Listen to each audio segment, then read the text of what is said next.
फैलने को तैयार है जो ना जाने कितने दामनों को जला के राख कर देगी। जिनकी लगाई हुई आग है ना, उन्हें खुद बुझाने दो। तुम्हें उसका ईंधन बनने की जरूरत नहीं है। तुम अपना दामन बचाओ और निकलो वहां से। भाई कमाल की चालबाजी है इन लोगों की। हिकमत अमली तो देखो, तुमसे इतनी भारी रकम लेकर वो अपनी बेटी को रुखसत करेंगे। भाई वाह।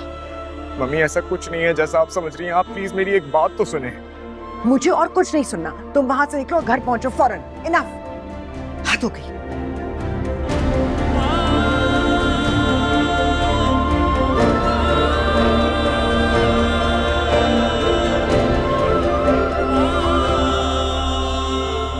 हेलो जी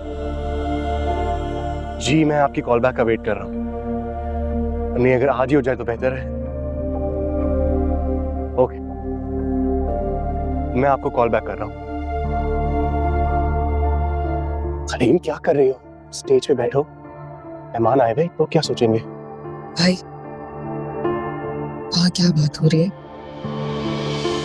अरे ऐसी कोई बात नहीं है, बस वो निकाह के हवाले से कुछ कह रही थी। तुम्हारा जानना जरूरी नहीं है, तुम बैठो। निकाह मेरा है, मेरा हर बात को जानना बहुत जरूरी है। रुदाना आंटी शिकायत कर रही थी, कह रही थी कि हमने उनको जहेज का सामान उनके हिसाब से नहीं दिया जैसे कि उनकी डिमांड्स थी।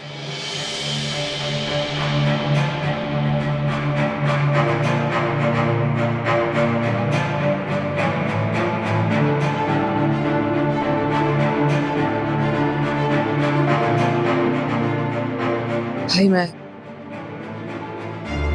नासिर साहब से बात करना चाहती हूँ अभी इसी वक्त।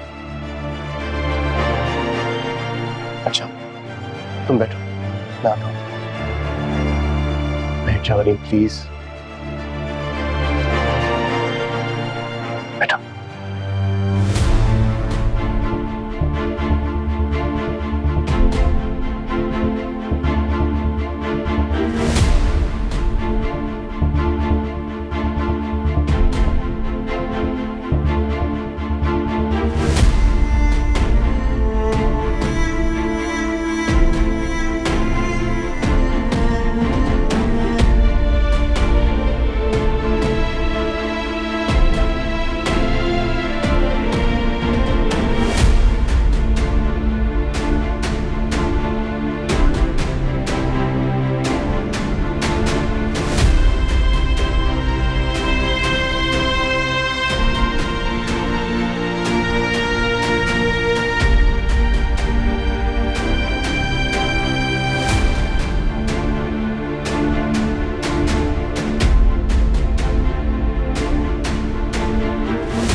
ये सब क्या है?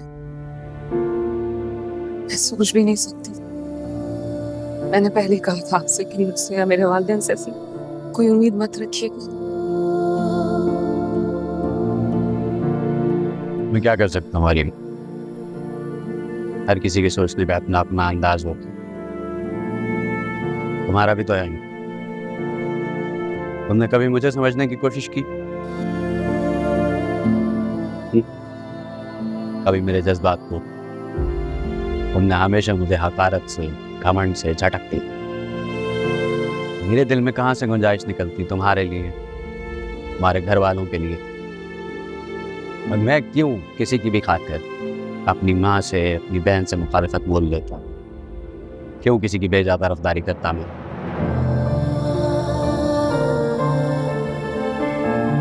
आपको अंदाजा भी है कि आप क्या कह रहे हैं? ये मेरी जिंदगी का, मेरे वालिदैन की इज्जत का सवाल है।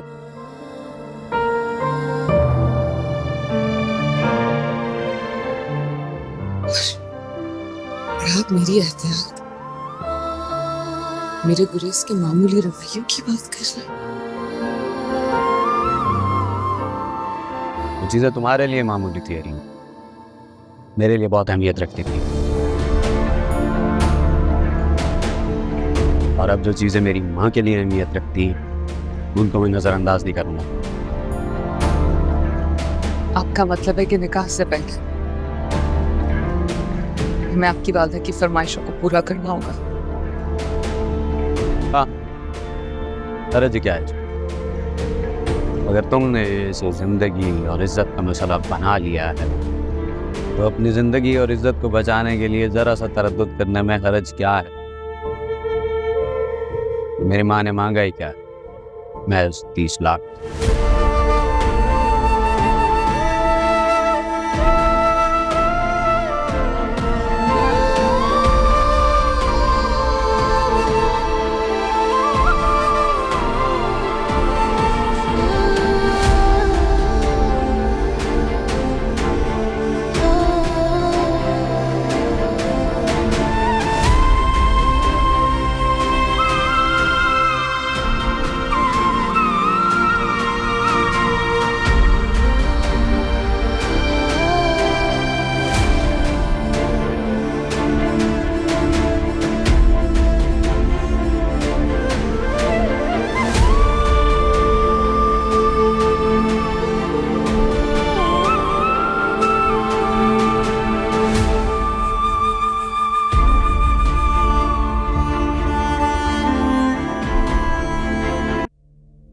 आपसे मुझे एक काम है।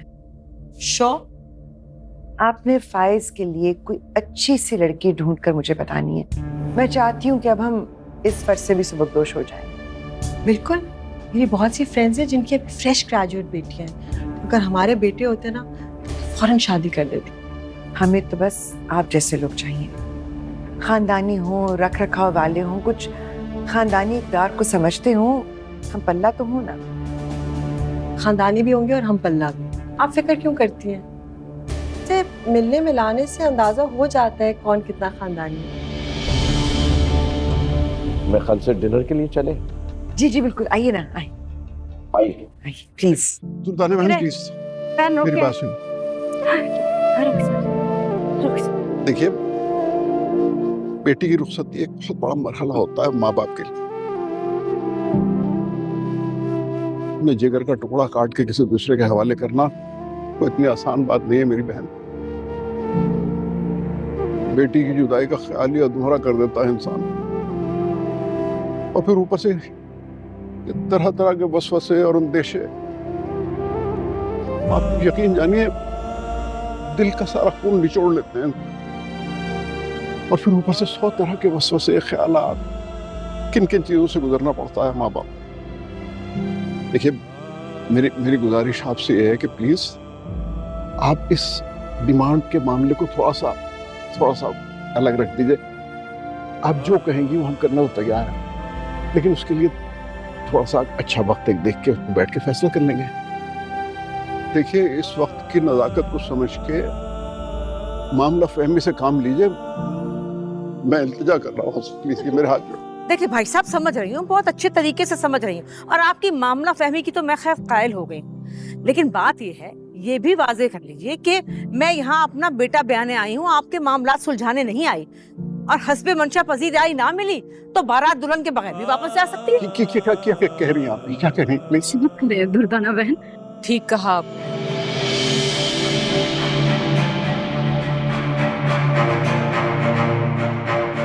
बारात दुल्हन के बगैर ही वापस जाएगी।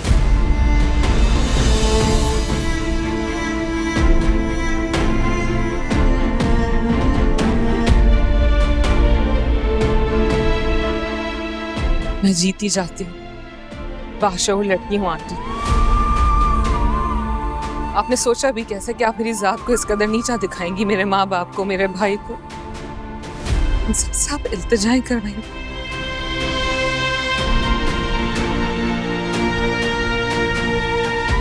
आप क्या मुझे बहू बनाने से इनकार करें?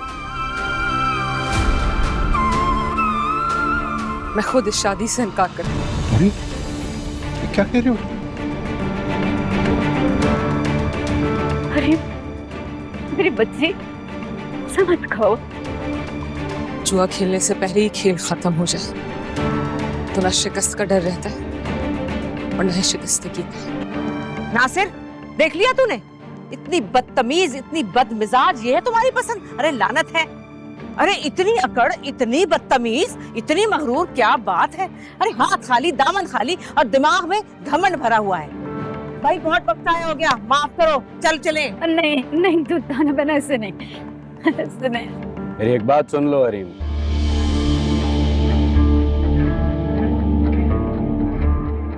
लड़कियों की बारात वापस चली जाती है तो उनकी दहलीज के मजार की लौ बन जाती है।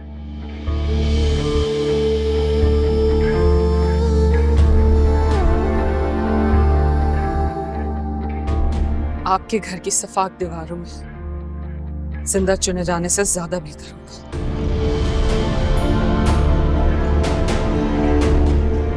किसी घमंड के सदके न जिंदों में रहोगी ना मुर्दों में। अच्छा बस, अब अगर तुम्हारे मुंह से एक और अल्फाज भी निकला ना, उसका जवाब तुम हरीम से नहीं, उसके भाई से सुनोगे।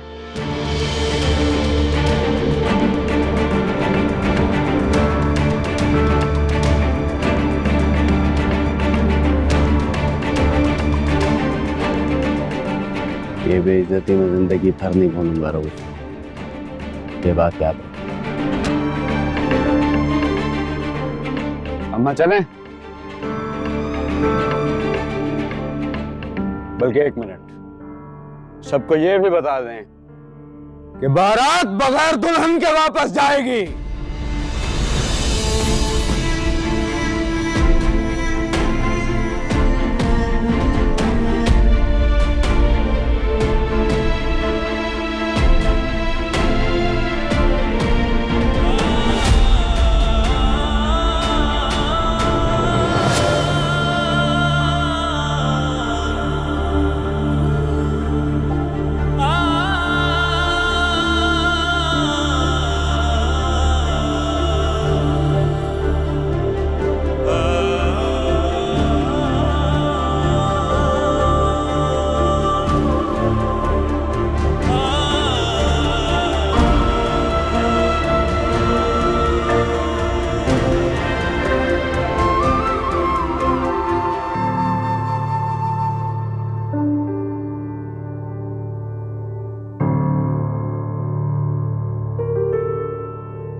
तुम्हें पता भी है भाई कि करके क्या आए हो? इस तरह खाली हाथ बारात मोड़ कर लेकर जाना कोई अच्छा शगुन नहीं होता। चुप कर लो थोड़ी देर के लिए, दिमाग खराब हुआ है मेरा।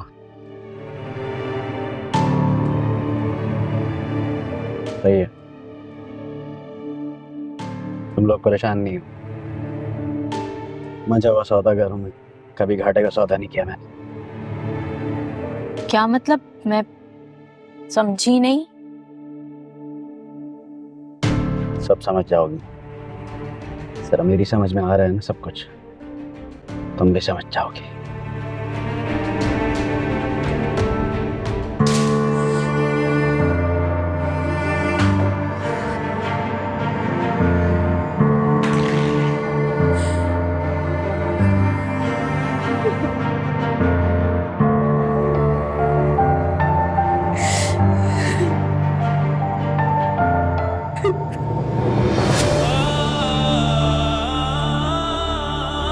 जिनकी लगाई हुई आग है ना, उन्हें खुद बुझाने दो। तुम्हें उसका ईंधन बनने की जरूरत नहीं है। तुम अपना दामन बचाओ और निकलो वहां से। भाई कमाल की चालबाजी है इन लोगों की। हिकमत अमली तो देखो, तुमसे इतनी भारी रकम लेकर वो अपनी बेटी को रुखसत करेंगे। भाई वाह।